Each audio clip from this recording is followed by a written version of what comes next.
सलैया साहित्य संसार में आपका हार्दिक अभिनंदन है।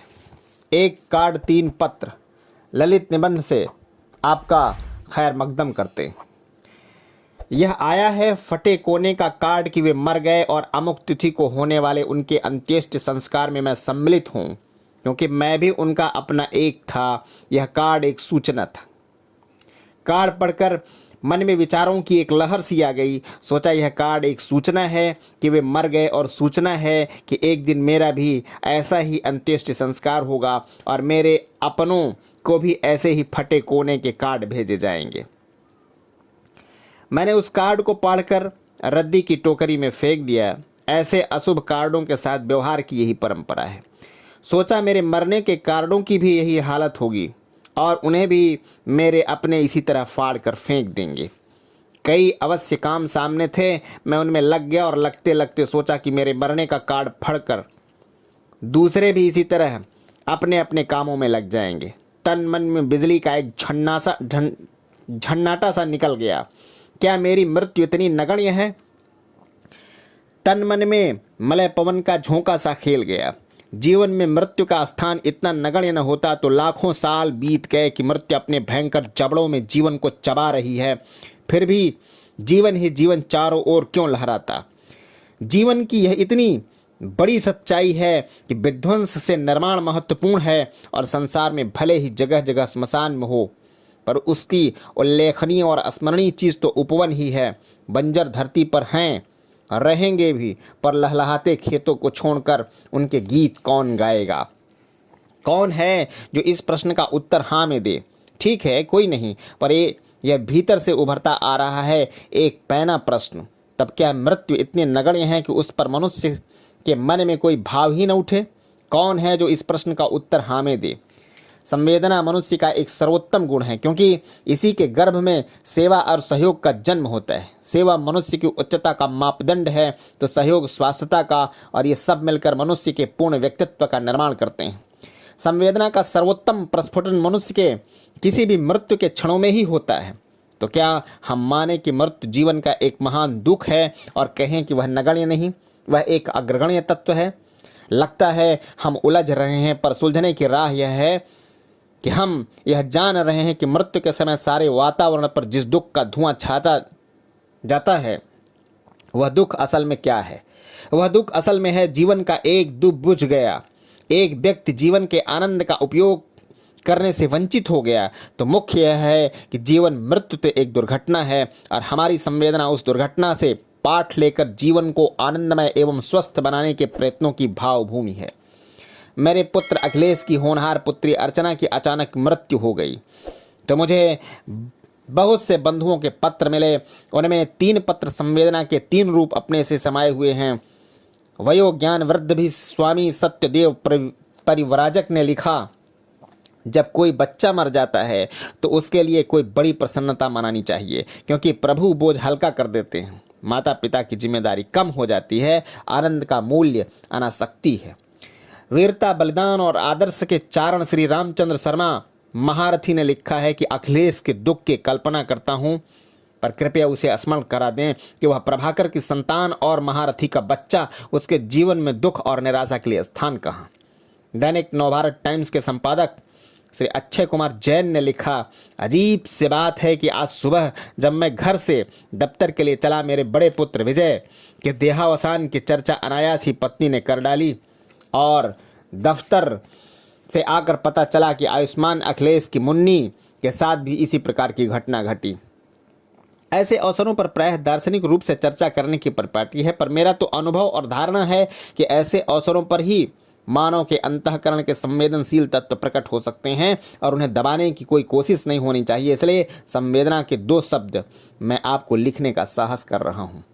तीनों पत्र लेखक मेरे अपने हैं और तीनों की भावना है कि मेरा दुख हल्का हो, मैं उस दुख से बच करके जीवन का आनंद लेने में लग जाऊं, पर तीनों की प्रक्रिया भिन्न है। यह दृष्टिकोण की भिन्नता है। स्वामी जी का दृष्टिकोण धार्मिक है कि भगवान ने एक उत्तरदायित्व दिया था, उसे वापस ले लिया तो काम का बोझ हल्का हुआ। इसमें रोने की क्या बात है? सृष्टि का संचालन भगवान के हाथ में है और जो भी वो करते हैं वह शुभ ही होता है, तो मनुष्य शुभ की कल्पना क्यों करे? 2-3 पंक्तियों में स्वामी जी ने मृत्यु का यथार्थ दे दिया, और जो इस यथार्थ को पा लेगा वह दुखी ही हो ही नहीं सकता। इसलिए दुख की कोई बात नहीं, बिल्कुल है ही नहीं। ठीक है, मृत्यु में दुख की कोई बात नहीं है। गीता के अनुसार जैसे हम पुराने वस्त्र बदल कर नए पहनते हैं, वैसे ही पुरानी देह छोड़ करके नई ले लेते हैं। पर इस यथार्थ का ज्ञान तो सुगम है, अनुभव कठिन है, बहुत कठिन। इस स्थिति में आत्मीय की मृत्यु को हम दुखहीन माने, यह हर एक के लिए संभव नहीं है। तब महारथी जी के दृष्टिकोण का उपयोग है। यह दृष्टिकोण एक बहादुर आदमी का दृष्टिकोण है, जो जीवन को तपोभूमि नहीं युद्ध भूमि मानता है। अरे भाई, जीवन एक युद्ध है, इसमें हाथ पैर भी टूटते हैं, सिर भी कटते हैं, चोट पर मरहम पट्टी करना नर्सों का काम है, और मुर्दों को श्मशान पहुंचाना मजदूरों का काम। और योद्धा का काम लड़ना और लड़ते रहना है। कौन गिर गया और कौन नहीं गिरा, इस पर ध्यान देने की उसे कहाँ फुर्सत। द्रोणाचार्य युद्ध के बीच बेटे की मृत्यु का लेखा जोखा देखने लगा, तभी तो मारा गया। बात ठीक है कि स्वयं जिसके सिर पर मौत मंडरा रही है, जिसके स्वयं जाने कब मृत्यु का ग्रास हो जाना है, वह दूसरे की मृत्यु पर मुंह लटकाए या आंसू बहाए तो मजाक नहीं लगता। यह इस मजाक का समर्थन न तत्वज्ञानी कर सकता है, न योद्धा, न वीर। पर एक मार्मिक प्रश्न है कि क्या मनुष्य तत्वज्ञानी और योद्धा ही है? वह अपने चारों ओर के वातावरण से निर्लिप्त होकर के जिए? इस प्रश्न का उत्तर हर समय हाँ में देना कठिन है, और कठिनता के इन्हीं क्षणों में श्री अक्षय कुमार जैन के दृष्टिकोण का उपयोग है।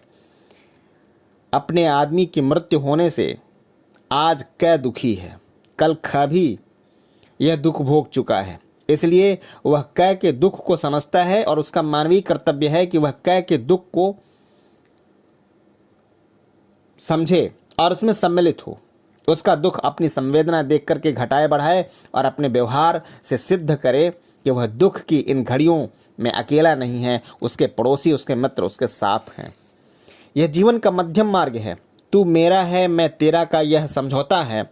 दुख के बोझ से मनुष्य को टूट गिरने से बचाने का यह आपसी सहयोग है। इसमें सफलता है कि इसमें तत्वज्ञानी और योद्धा के दृष्टिकोण का समन्वय कर हम आगे बढ़ें, जिससे हमारी संवेदना दुखी के दुख में सहायक तो हो, पर एक नया बोझ न बन बैठे। दूसरे शब्दों में, हम स्वयं दुख के बोझ से इतने न दब जाएं कि अपने हाहाकार से दुखी के मन को और भी घने दुख से भर दें, इसे उद्बोधन का सहारा भी न दे पाएं।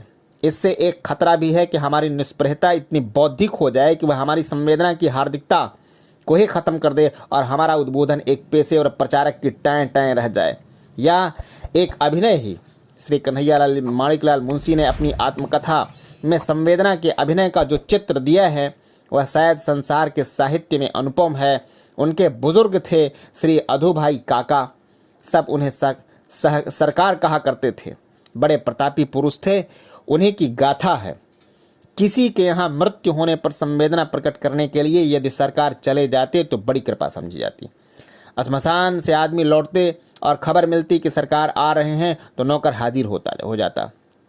चबूतरे पर चौकी डाली जाती और सब लोग प्रतीक्षा में खड़े हो जाते। सरकार स्वच्छ धोती पहन ओढ़ करके रोते रोते आते।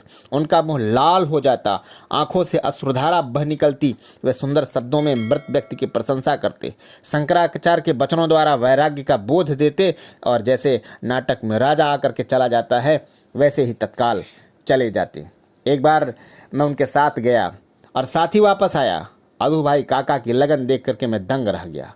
सामने ही उनका अपना घर था, उसमें पैर रखा कि उनका मुंह बदल गया, आंखों में आंसू सूख गए, और वे तिरस्कार पूर्वक बोले, उह, एक बड़ा लड़का मर गया तो जैसे पृथ्वी रसातल चली गई। सुनकर मैं आश्चर्यचकित रह गया।